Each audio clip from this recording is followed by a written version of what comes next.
Hi, I'm Jonathan Lopez. And I'm Marlene Rodriguez. And you're watching In the News at CHS. Thinking about those nursery rhyming days when it was all just fun and games. Never had a care in the world. When did it all begin to change? Go back to the merry-go-round, laughing and acting like clowns. Stay in this moment till we see the sun go down. I treasure your heart of gold. I'll be your shadow when you feel alone. 'Cause nothing changes when I'm on the road. To find you happy, gotta lose control. If the time between us gets a little uneven, don't you worry, 'cause you will find me here. Never broke a promise, never been dishonest. Don't you worry, 'cause you will find me here. You can find me, find me. You can find me, find me. You can find me, find me. You can find. Last week, Pre-AP English 9 and AP English 12 attended a field trip to the Museum of Tolerance in Los Angeles. The museum aims to sensitize people to the horrors of the Holocaust, and including others, past and current genocides, and the need to raise awareness of these horrific events. To get a better understanding about this trip, we had field reporter Polly Smith ask students about their trip. And now I'm here with two pre-AP students that went on the trip, Kevin Ariano and Brooke Johnson. So what did this trip teach you? It taught me to be aware of what's going on in modern day because the history repeats itself. Okay, and what was the most interesting part of the trip to you? I think a great way we made a personal connection was we got to get a key card that had an identity from a person of the Holocaust that was an age of 14 or younger, and we got to go through like the whole Holocaust in the museum, entering our key and getting the story about them, and at the end we got to learn if they lived or died. And who did you have? Did they live or die? My person died and I had Hannibal Wall. All right. Thank you. Back to you guys in the studio. To get information on the Days in Kindness Week and the questions surrounding it, we had field reporter Idalia Cruz interview ASB leaders and ASB advisor Debbie Bonilla. Hi, I'm Idalia Cruz here with In the News at CHS talking to Ivy Lopez and Nicole Casada.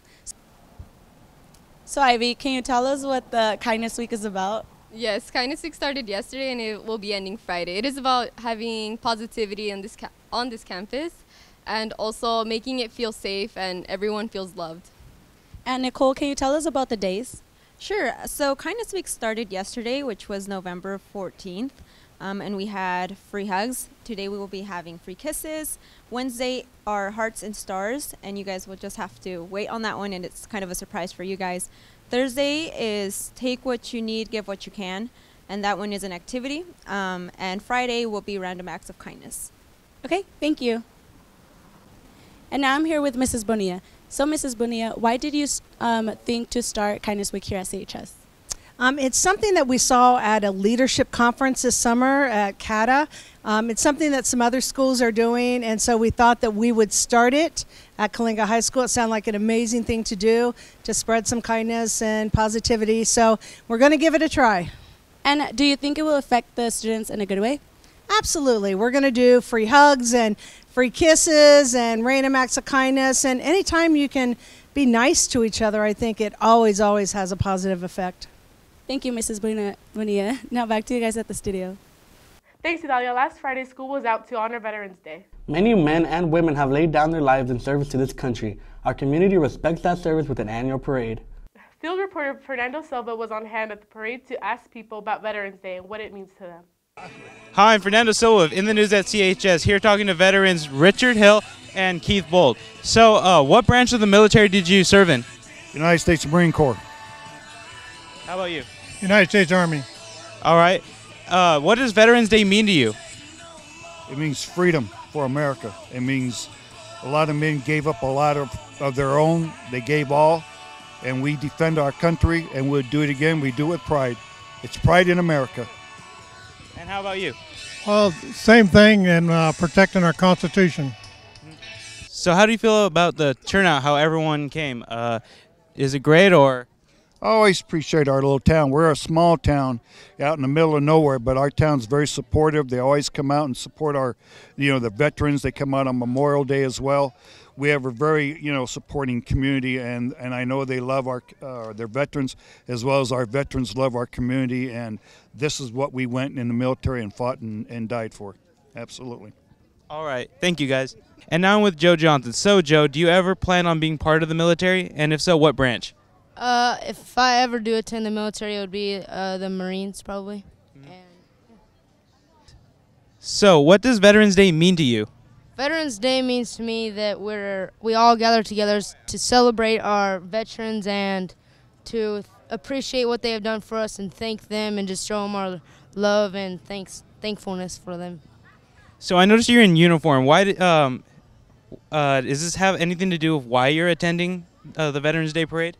Yes, it does. I'm here with our local Explorer program from the police station, and we're here just to honor the veterans and march in the parade and then go patrol. All right. Thank you. Now back to you guys at the studio. Thanks, Czar. Let's remember that Veterans Day is a way of honoring those who protect America, not just a day off. That's exactly right, Marlene. Now let's head over to Mikey Canales for this week's Horn Toad Highlights.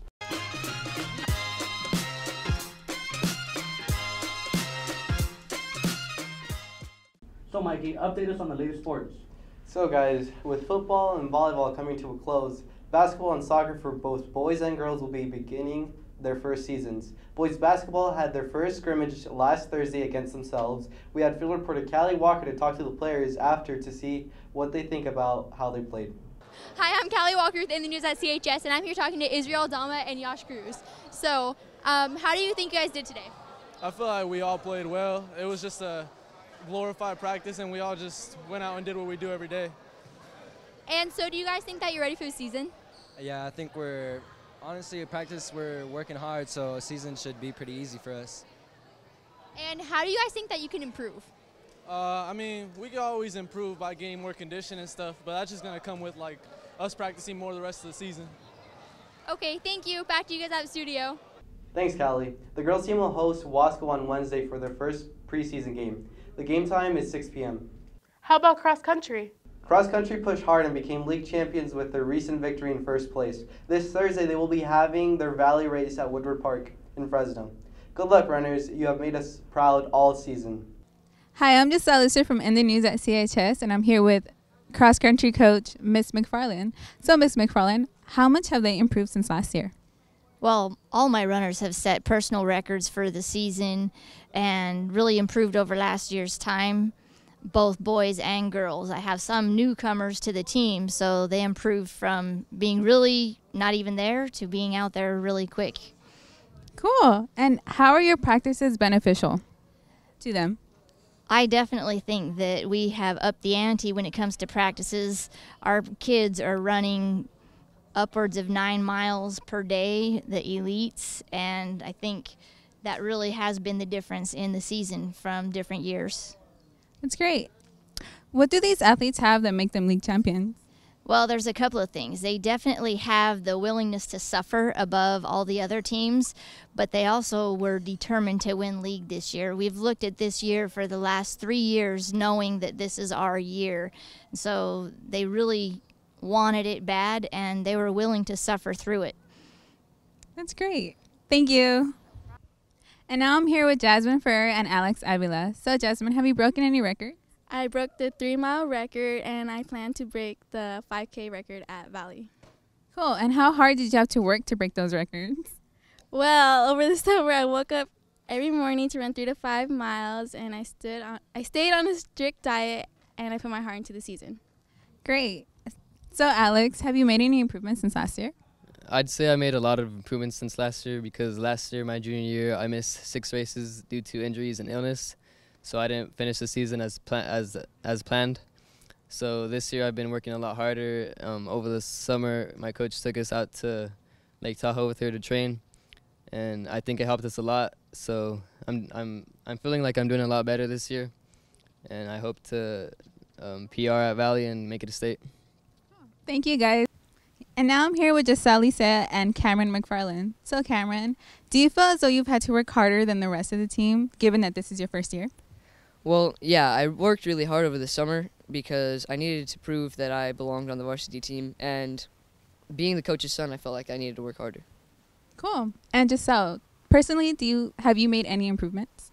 Yeah, definitely. I'm way better than last year. I worked hard during the summer, and that helped me gain my confidence throughout the whole season.